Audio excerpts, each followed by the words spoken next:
Jadi saya sisipkan sebentar ya situasi perempuan, apalagi perempuan di zaman ini, zaman ketika pengalamannya Gibran mengalami cinta pertama ini. Jadi memang peradaban manusia itu banyak yang memposisikan perempuan itu dalam posisi yang tidak menyenangkan sebagai manusia. Peradaban-peradaban awal manusia, kalau teman-teman membaca banyak referensi, khususnya dari kajian-kajian feminis misalnya, di situ banyak sekali kritik-kritik terhadap situasi yang tidak menyenangkan bagi perempuan sebagai manusia. Saya sisipkan sedikit ya sebentar tentang perempuan ini. Nanti kita kontekskan dengan seorang Selma Karami. Di catatan saya, ini di luar teori-teori besar yang digagas oleh para feminis. Jadi dalam sejarah itu perempuan itu citranya, eksistensinya, kedudukannya dalam kehidupan ini punya banyak kategori yang menurut saya sifatnya negatif. Bagi yang mengalami pasti tidak menyenangkan. Itu di catatan saya ada 1, 2, 3, 4, 5, 6, 7, 8. 8 status perempuan. Ada yang bilang ini imbas dari peradaban yang cenderung patriarki dan macam-macam alasannya.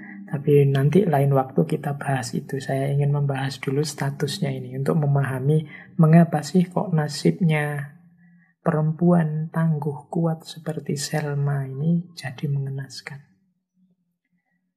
Di peradaban-peradaban awal manusia, sering perempuan itu diperlakukan seperti barang.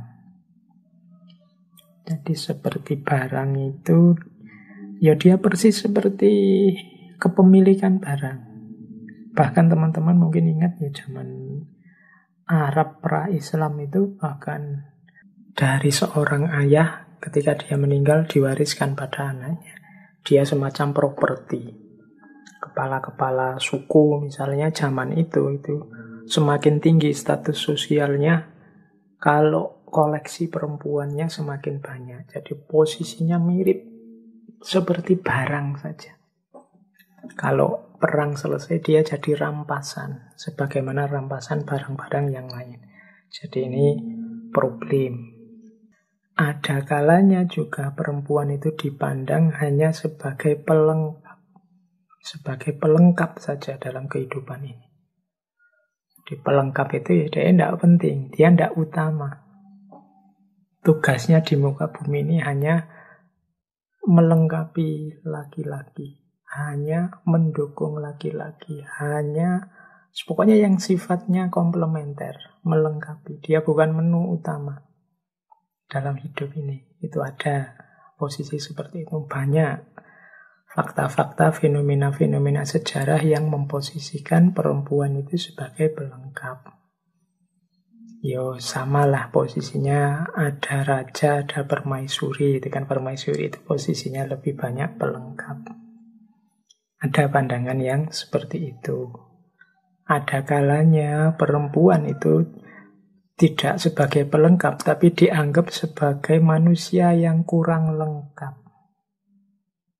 Ada. Bahkan beberapa filosof Yunani ada yang bilang bahwa perempuan itu manusia yang setengah. Jadi dia kurang lengkap. Mungkin akalnya dianggap kurang, kemudian kemanusiaannya dianggap kurang. Jadi ya dianggap manusia, tapi manusia yang tidak lengkap. Ada pandangan seperti itu. Ada pula pandangan perempuan itu sebagai sumber masalah. Jadi hadirnya perempuan itu jadi titik munculnya berbagai permasalahan. Mungkin dianggap penggoda lah. Ada yang ini gara-gara Ibu Hawa ini sampai Nabi Adam dirayu makan buah khuldi sehingga diturunkan dari surga. Ini perempuan itu banyak kan cerita-cerita misoginis itu ya. perempuan dianggap sebagai masalah. Ada fase tertentu, fenomena tertentu dalam sejarah yang memposisikan perempuan sebagai masalah.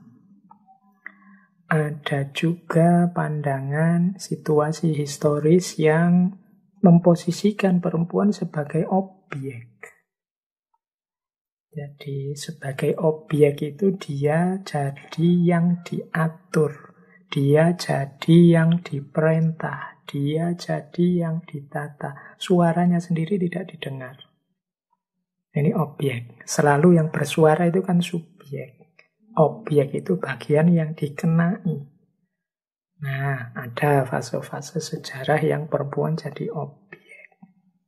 Bahkan milih zaman-zaman awal modern, milih pemimpin pemilu, ada di awal-awal itu perempuan tidak punya hak suara. Jadi dia tidak boleh ikut ngatur, dia hanya cukup diatur.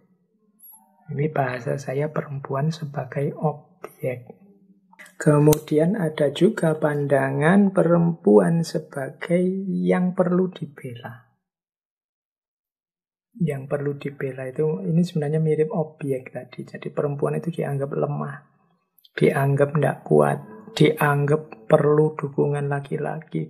Ini berarti dia diposisikan lemah. Mungkin suaranya didengar, tapi dia dianggap lemah, tidak penting. Nah, kemudian ada juga, ini semacam hierarki ya, semakin membaik. Tapi juga belum positif. Ada juga pandangan bahwa perempuan itu yang kedua. Kalau istilahnya Simone de Beauvoir itu second sex, yang kedua. Yang kedua itu ya suaranya mungkin didengar, keberadaannya diakui, tapi setelah laki-laki. Kita kan ngomong juga selalu laki-laki dan perempuan. Mau dibalik perempuan dan laki-laki aja kan kita agak kesulitan hari ini. Sudah terlanjur terbiasa. Jadi perempuan selalu posisinya yang kedua setelah laki-laki. Muslimin, muslimat, kemudian mahasiswa, mahasiswi, kemudian bapak, ibu, ini selalu posisinya kedua. Jadi urusannya laki-laki beres dulu, baru urusannya perempuan. Atau bisa juga urusannya perempuan itu bagian dari urusan laki-laki. Jadi ini posisinya dalam sejarah. Dan yang terakhir, ini fenomena modern, pasca modern dalam peradaban ekonomi yang kapitalistik. Perempuan itu sering jadi komoditas. Jadi sumber keuntungan.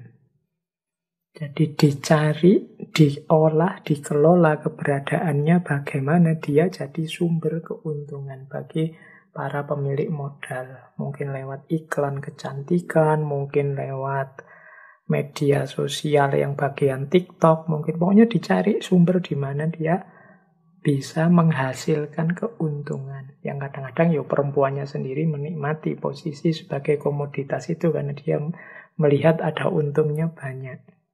Tapi dia tidak sadar bahwa dia diposisikan sebagai sumber keuntungan. Ini tidak jauh-jauh sebenarnya kayak dia sebagai objek tadi. Nah, ini mungkin bahan diskusi ya kapan-kapan untuk teman-teman yang peminat kajian tentang perempuan. Jadi dalam sejarah itu ada momen ketika perempuan diperlakukan seperti barang, bukan manusia. Ada momen ketika perempuan dianggap hanya pelengkap saja, bukan dirinya sendiri secara utuh. Bahkan ada yang menganggap perempuan itu manusia tapi yang kurang lengkap. Ada yang menganggap perempuan itu sumber masalah.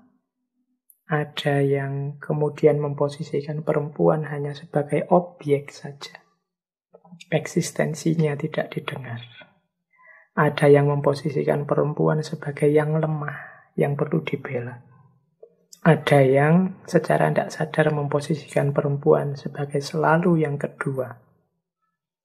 Dan hari-hari ini secara tidak sadar, perempuan banyak diposisikan sebagai sumber keuntungan, sebagai komoditas. Nah ini PR kita bersama, karena betapapun Ada satu hadis yang menyatakan bahwa Rasulullah mewasiatkan kita untuk peduli pada perempuan.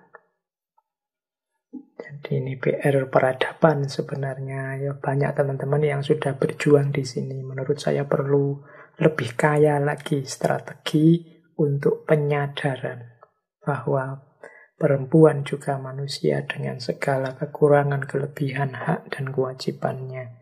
Sebagaimana juga laki-laki.